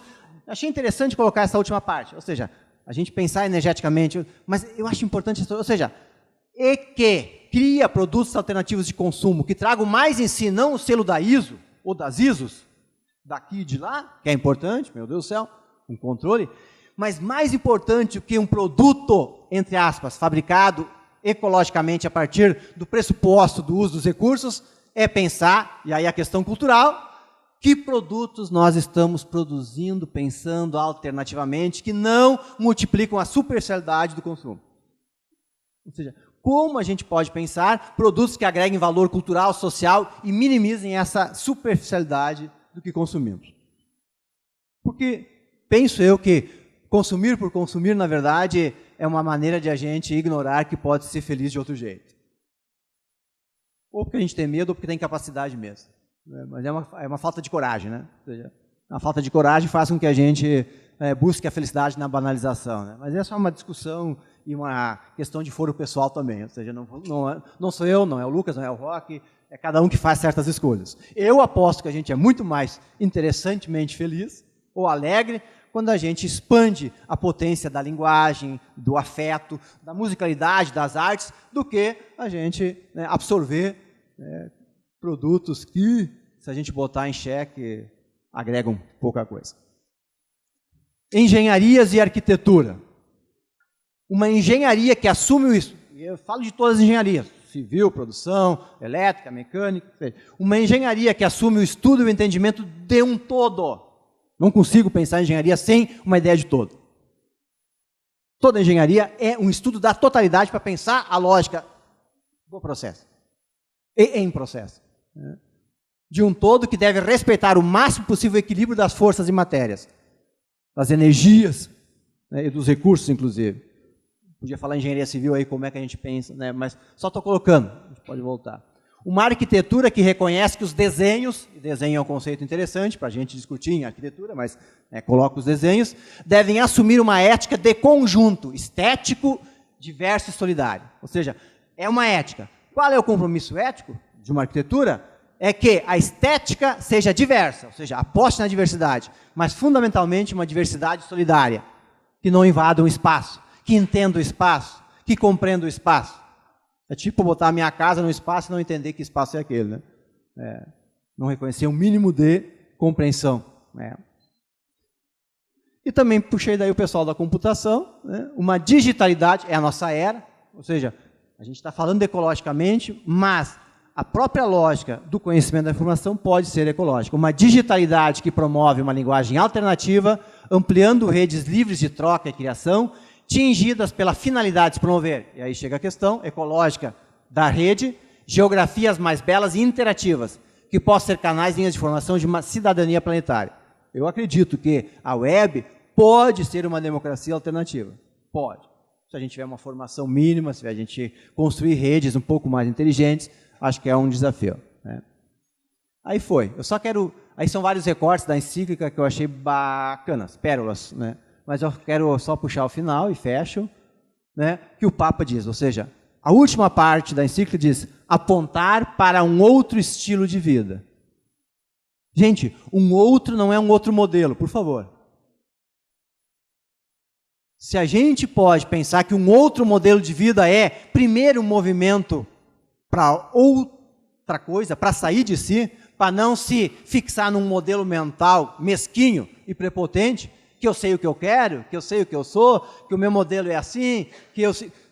Essas disputas, às vezes, menores e pequenas. E não vou aí avançar na discussão aí, em ordem política, mas se a gente não conseguir fazer um exercício de ultrapassagem de si, de não modelação de alguém que precisa se apresentar de um certo jeito para a sociedade, a gente não trabalha outro estilo de vida. O outro estilo de vida é um estilo de vida em construção, em movimento, em processo, em sentimento de vida, porque a vida é exatamente essa questão, processo. Ou seja, agora estamos em processo. Só estamos em processo se quisermos. Ou seja, pessoal, estão me escutando? Se não encarnam essa escuta, estão me mentindo. Ou seja, aí é uma questão básica. Estou fazendo um esforço para ser ouvido? Não sei, eu estou fazendo. Mas se eu não faço um esforço de escuta para pensar o que isso desloca em relação à minha compreensão, aí não sei, pessoalmente, pelo tempo que eu tenho de universidade, o que a gente vem fazer na universidade. A universidade precisa deslocar a gente e a gente precisa movimentar-se para possibilidades de vida outras a partir daquilo que a gente lê e estuda.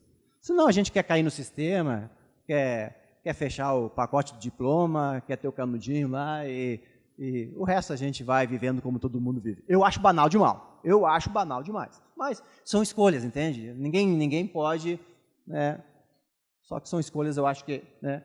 E outra liberdade, uma liberdade criativa, uma liberdade não banal. Ah, eu compro o que eu quero, mas está pronto. É uma liberdade fingida, né? Comprar o que já está pronto, empacotado, dado. Eu tenho liberdade de consumir o que eu quero. Eu acho que não sei. Eu teria dificuldade, teria facilidade de discutir argumentativamente quem prega uma liberdade de escolha daquilo que já está feito e pronto. Ou seja, eu posso escolher entre esse e aquele produto, por favor, né? Se eu não puder intervir um mínimo no processo, no produto, não tenho dificuldade com isso. Então, acho que é essa outra liberdade. Uma outra liberdade para pensar a economia, não porque vamos pensar uma outra economia, mas vamos pensar processos que quebrem, em certas circunstâncias, em certos contextos, em certas linhas, essa economia. O capitalismo está aí, ele tem suas chagas e suas... Sim, mas nenhum sistema é absoluto e puro, a tal ponto que não possa ser provocado e, digamos assim, tem uma porosidade que a gente pode produzir linhas de resistência, que eu chamo assim, dos meus autores. Ou seja, eu posso, dentro de uma empresa capitalista, produzir coisas interessantes. Ou não, mas posso. Eu posso, dentro do sistema Esses dias um aluno... a empresa quer lucro. Não, mas calma aí. O lucro é só do mal? Ou a gente pode repensar certas questões e pensar o lucro como dividendo social também? É uma discussão que eu coloco. Eu acho que esse é um outro tipo de vida e liberdade. Eu acho que a universidade se cabe, se presta, e a gente precisa experimentar isso nela. Obrigado.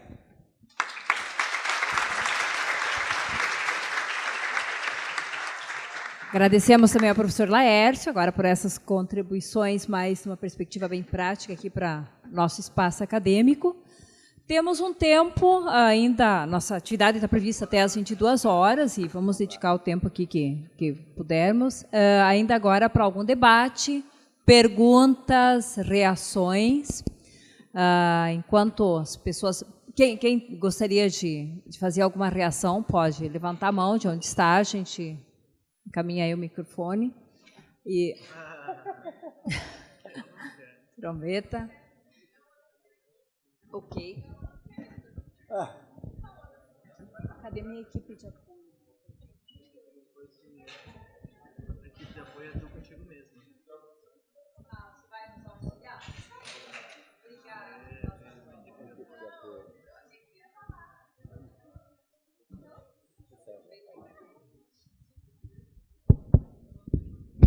Em primeiro lugar, eu gostaria aqui de dar os parabéns à iniciativa do grupo de humanismo, que agrega vários cursos e jovens, né? Estudantes jovens que, de certo modo, foram provocados, e a Thais aqui do meu lado, ela tem vergonha de fazer a pergunta, ela, a partir do que o padre Roque falou...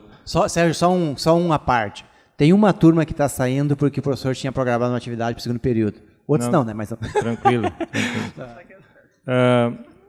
Então, a minha pergunta é genérica para os três. Podemos dizer, temos ciência que o Papa é uma figura respeitada por parte da sociedade, mas a encíclica ela é ecumênica, ela quer ser um apelo universal. A minha provocação, a partir até do que vocês colocaram para nós, enquanto professores, universidade, mas especialmente aos estudantes, podemos dizer qual é a partir da leitura, a grande mensagem que poderíamos tirar aos jovens hoje que estão aí estudando em busca de um lugar na sociedade, de uma profissão. Ok. Mais alguém? Vamos ver se tem mais alguma ou pergunta ou reação para juntar mais algum elemento para essa fala ainda.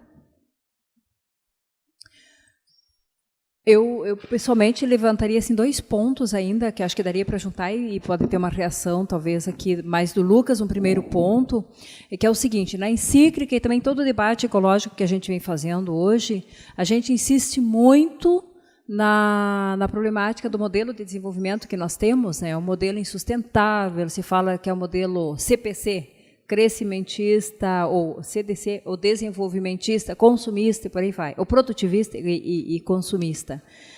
O que se vislumbra de alternativas e o que já vai emergindo, se é que vai emergindo algo que possa abrir outras perspectivas para a ideia de desenvolvimento. E a outra questão que especialmente Roque destacava muito é que se tem falado bastante o seguinte: nós conhecemos a problemática ambiental, sabemos dela, estamos conscientes, já não é mais tempo de conscientização, mas sim de mudança de mentalidade, mudança de práticas, mudança de estilo de vida, de uma conversão ecológica.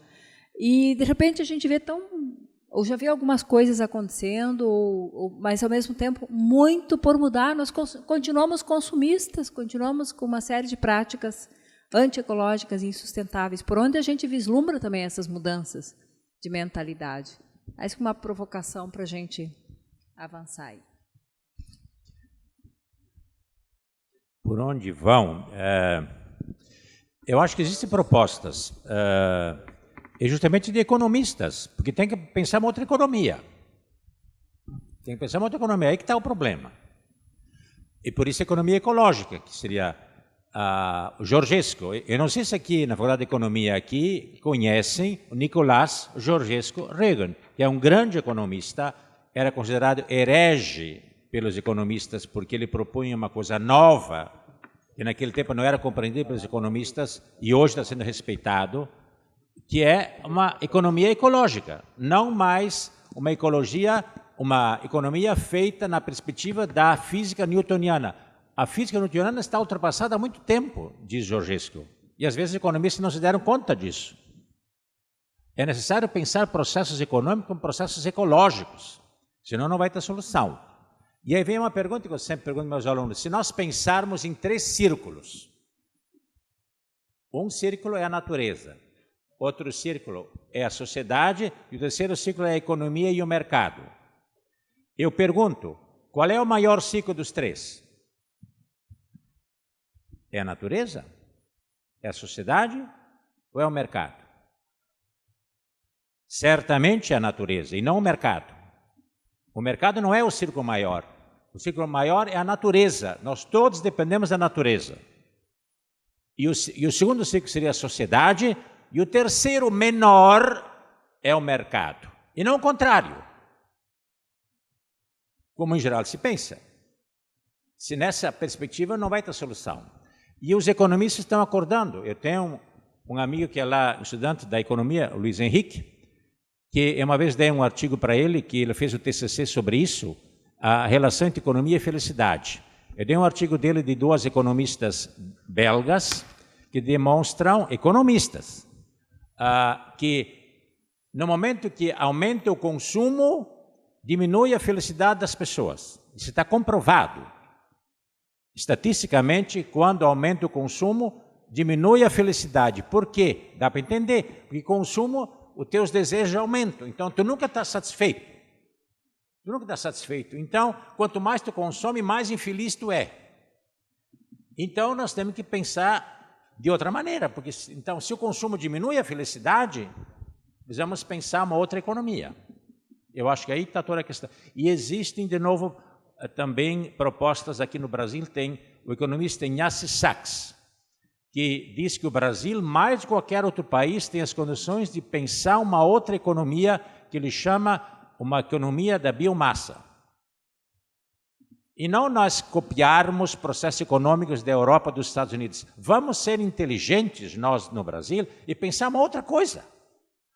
Uma economia a partir justamente da nossa biomassa. Nós somos um país tropical com uma natureza riquíssima, nós podemos pensar uma economia diferente, a partir da natureza que temos, não destruindo-a, mas justamente fazendo uma economia através, digamos, de uma natureza que é preservada. Isso é possível. E Ignasi Sachs já demonstrou que é possível um desenvolvimento a partir da biomassa. Então, projetos e, digamos, propostas existem. É só ir pensando em outro tipo de desenvolvimento. Eu acho que há dois movimentos que a gente pode pensar, viu, Cleusa e Sérgio. Um movimento é um movimento estrutural, conjuntural, ou seja, a grande questão que o Rock está trazendo é um movimento de política, né, global, de política nacional, e que a gente não pode se furtar e tem que ter canais de pressão e de organização que a gente se sente fragilizado muitas vezes. Mas esse debate tem que ser feito até para ver qual é o alcance disso. Pode ser que a gente se sinta um pouco desanimado em relação a isso. Pode ser que a gente não perceba aí um canal alternativo de proposição realmente de iniciativa. Eu não saberia dar uma resposta agora onde é que vai a minha própria esperança em relação a isso, mas eu não me furto a fazer esse exercício de crítica, de análise, entende? De leitura. Eu acho que é um esclarecimento que a gente não pode se furtar. Esse esclarecimento dos grandes Naxo, do Dalbor, do Veiga, ou seja, dos nossos grandes ambientalistas ou que discutem a questão. A outra questão que me dá um sentimento maior de esperança que seja, é exatamente essa questão de como um aluno, como um estudante, como um professor, como pessoa, eu posso experimentar uma coisa que altera, que transforma esse tipo de fragilidade, de banalidade, de valor, de felicidade.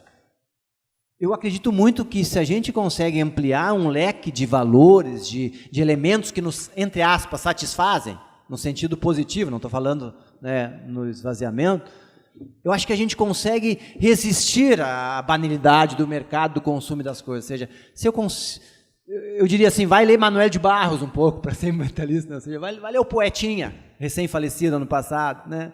Ou seja, o pessoal de letras podia me ajudar aí, ou seja, vai ler um cara assim um pouquinho, vai ler uns poemas desse cara que eram uma sabedoria, né, de natureza. Ou seja, vivia lá no Mato Grosso dele, lá no lugarzinho dele, mas escrevia coisas de linguagem assim que nos furtam, né, ao poético. Mas por que eu digo isso? Porque o poético, porque a música, porque a arte, porque outros saberes, porque a forma como a gente se apropria de um saber, eu acho que isso nos dá um sentimento diferente. Ou seja, puxa, isso eu estou consumindo.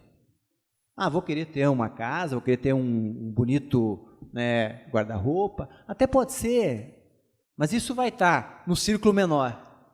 Entende? Esses círculos do rock têm essa questão sintomática também. Né? Ou seja, quando a gente coloca o círculo da natureza, ou o círculo eco acima, é porque a gente também está se fazendo participante de um sistema que ultrapassa a gente mesmo. Eu acho que essa é uma grande resposta para um estudante, ou seja, puxa, eu quero ultrapassar a mim mesmo na condição de pensamento, de linguagem, e de vida. Eu acredito muito nisso. E eu acredito, e aí capturo ou empresto Félix Guattari, né, quando em Caosmose, né, ele escrevia, é nas revoluções moleculares que eu acredito mais, e não na revolução molar. Ele chamava de revolução molar a grande revolução estrutural e conjuntural. Não, eu acredito que as grandes mudanças virão de revoluções moleculares, das minorias. Minorias como processo minoritário, não essa ou aquela minoria, mas como um modo de enxergar diferente, que não é dominante, que não é aquele grande modelo de pensar, mas porque se multiplicam possibilidades de pensamento nas pessoas, nos grupos, e se valoriza. Valoriza a tradição milenar do índio, se valoriza, né, os grupos alternativos. Não porque eles são modelo, porque não existe mais a lógica de modelo, porque a gente partiu para a lógica ecológica, que não trabalha com modelo, trabalha com a multiplicidade e a complexidade. Para quem ainda resistia a mais falas, né? Vamos lá. Eu vou pegar essa ideia final do Laércio para tentar fazer um gancho com essa questão da mudança de paradigma e da questão econômica, porque realmente, trocando em palavras bem mais simples do que as revoluções molares e moleculares, né? Eu vou puxar para a imagem de um pano que está esticado, né, que seria esse grande modelo que temos, né, talvez único, e que começa a ser esgaçado por várias pequenas alternativas. E eu acho que aí está a força que um dia rompe esse pano. Pode ser amanhã, pode ser que dê tempo, pode ser que não dê tempo. Né? E aí eu acho, e aí tentando fazer dessa simplificação de figura um raciocínio um pouco mais completo, Eu acho que a economia, ao mesmo tempo que ela se reinventa, né, o capitalismo hoje, o capitalismo da sociedade do conhecimento, o capitalismo cognitivo, esse capitalismo que está para além da fábrica, ao mesmo tempo que ele se reinventa utilizando da questão imaterial. Hoje a produção não é mais na fábrica, é a partir da linguagem, da cultura, dos encontros, é muito mais na rua e nas redes. E, ao mesmo tempo que isso gera potência para o capitalismo, ou seja, é sua pulsação de vida, pode ser também a sua pulsação de transformação ou de morte. E a morte aqui não significa em lutar contra o capitalismo e tal, mas no sentido da transformação. Por quê? Porque a fábrica eu domino, a produção limitada à fábrica eu domino, mas a produção da rede, da circulação, essa eu não domino. Essa é multidão, não é massa. Essa é potência, essa é a criatividade. E essa permite enxergar que não existe só um modelo, porque a economia até hoje nos rege pela lógica da escassez. Uma escassez que, para mim, é artificial. O mundo é abundante, a natureza é abundante, os modos de vida são abundantes. E essa produção pela circulação e pelas redes, que vai para além das fábricas, nos traz essa abundância. E eu acho que com essa abundância nós vamos poder aprender que é mentira aquela lógica de que não há alternativas. Por que a gente tem que se alimentar de, no máximo, 2 dezenas de espécies e não usar as centenas de espécies que existem na natureza? E além de enxergar essa abundância, eu acho que essas redes, né, esses encontros vão nos permitir também perceber, e aí a discussão da felicidade, que sim, existe uma abundância, mas que se nós não limitarmos as nossas necessidades, essa abundância nunca será suficiente. E aí a gente vive um mundo que é sempre um devir. Vocês já perceberam isso? Vocês estão fazendo graduação, depois tem que fazer especialização, depois o mestrado, doutorado, pós-doutorado, e eu estou esperando que inventem o pós-doutorado ao cubo, nem ao quadrado. Porque a empregabilidade é sempre aquela que está por vir, não é aquela que você alcançou. Você tem um carro 1.0, mas agora você precisa do 2, o 2.4, para fazer o quê? Para fazer cross? Não, para levar o filho no colégio, a 2 quadras de casa. Então, a ideia da superpotência nos coloca numa lógica de escassez artificial. Então, eu acho que essa produção que não mais é controlada na fábrica, essa mídia que não mais só é uma mídia única e dominante, essa comunicação que a gente faz de diferentes formas, e bagunçada mesmo, é para ser bagunçada, é para estar ouvindo e teclando no celular e fazendo não sei o que, tudo ao mesmo tempo agora, isso vai nos trazer possibilidades de criar diferentes modelos que, como já foi dito, já estão aparecendo. Talvez minoritários. Por outro lado, e para além disso, eu acredito muito numa coisa que o Papa traz na encíclica, que é a potência dos pobres, dos excluídos. Porque quem faz gestão, né, quem é da área de gestão, sabe que a pior coisa para a estratégia ou para a dominação é quem está fora do sistema. Quem está dentro do sistema é fácil de controlar, é uma vida útil para o sistema. Mas quem está fora, quem não tem como consumir, quem não tem como ter aquele estilo de vida, nem que queira, ali tem uma potência, que eu não sei aonde vai dar. Então, para além de todos esses movimentos das redes e tal, eu acredito também nessa potência dos pobres, dos excluídos, e aqui a pobreza não é só a pobreza material, é a pobreza de sentido. Ou vocês querem reproduzir esse mundo que a cidade de melhor IDH do Brasil, que chama Carlos Barbosa, minha cidade, tem ao mesmo tempo um alto índice de distribuição de fluoxetina e outros medicamentos para questões psíquicas. Em algum momento eu acho que a gente rompe com essa lógica, principalmente, né? E aí eu vou tentar ir para a segunda parte lá, no momento que descobrimos que sim, né, e acho que isso a encíclica deixa bem claro, e acho que as 2 mensagens principais para mim da encíclica, uma delas é: há alternativas. Vamos parar de acreditar no governo por default. Não há o que fazer, tem que fazer isso. Não. Se não usar transgênico e pesticida, vai ter fome no mundo. Quem disse, cara pálida? Quem disse? Vamos olhar outros modos de existência e vamos perceber que não tinha nem transgênico e nem pesticida. Vamos pensar, não, se não utilizar, se não pensar uma lógica de produção desenfreada, sem, né, tem que consumir para girar a roda da economia, etc, etc, etc, não tem como sustentar, sem crescimento econômico não há como fazer outras dimensões. Por quê? Quem disse que eu tenho que ter meta fiscal e déficit zero sempre e toda a vida? Por quê? De onde vem essa lógica? De onde eu comprei essa lógica? Então, eu acho que essa ideia de que há outras alternativas e, por isso, as redes são importantes, é fundamental. Eu participei, por exemplo, só para tentar botar isso no concreto, tem uma feira em Belo Horizonte que não tem preço às coisas, você paga o preço que acha justo. Diferente, não? Ah, não vai ninguém. 200, 300 pessoas por final de semana. Essas experiências e outras, né, só estou citando essa, eu acho que vão ganhando, né, e a gente vai, bom, há alternativas, há outras lógicas. E segundo, uma outra coisa que eu acho fundamental, a outra mensagem da encíclica, além dessa de que há alternativas, a questão de que tudo está conectado. Eu acho que isso não tem... Se eu, no momento que eu vejo aquele índio enforcado, eu preciso me enxergar naquela foto. Se eu não consigo me enxergar naquela foto, é porque eu ainda não percebi que aquilo lá tem a ver com a minha existência aqui e está matando possibilidades de vida e de eu, Lucas, ser feliz, mesmo que ele esteja lá longe, distante e tal.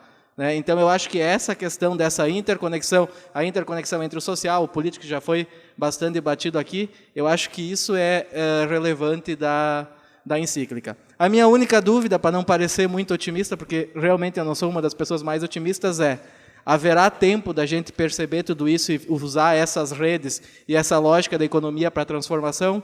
Não sei. Né? Talvez a gente não esteja aqui para ver isso, mas eu prefiro acreditar no processo e pensar que sim, ainda haveremos de ver transformações, mesmo que talvez, né, em outras gerações. Muito bem. Não vi ninguém mais se manifestando com interesse de fazer uma pergunta nesse momento, que não creio que não seja interesse em levar adiante o assunto. Espero que essa noite tenha sido bem instigadora para todos nós, para a gente continuar pensando, refletindo sobre esse assunto, tirando consequências. Também que tenha sido um convite a pegar esse documento e achar perspectivas, formas, outras abordagens que se pode fazer, envolver outras pessoas nessa discussão. Eu já conheci vários grupos que estão trabalhando com isso, estudando e tentando tirar consequências práticas. Esperamos que a gente tenha conseguido hoje à noite colocar um pouquinho essa provocação em todo mundo aí. Agradecemos mais uma vez a colaboração dos nossos colegas professores aqui, com nossas palmas, mais uma vez. Obrigada.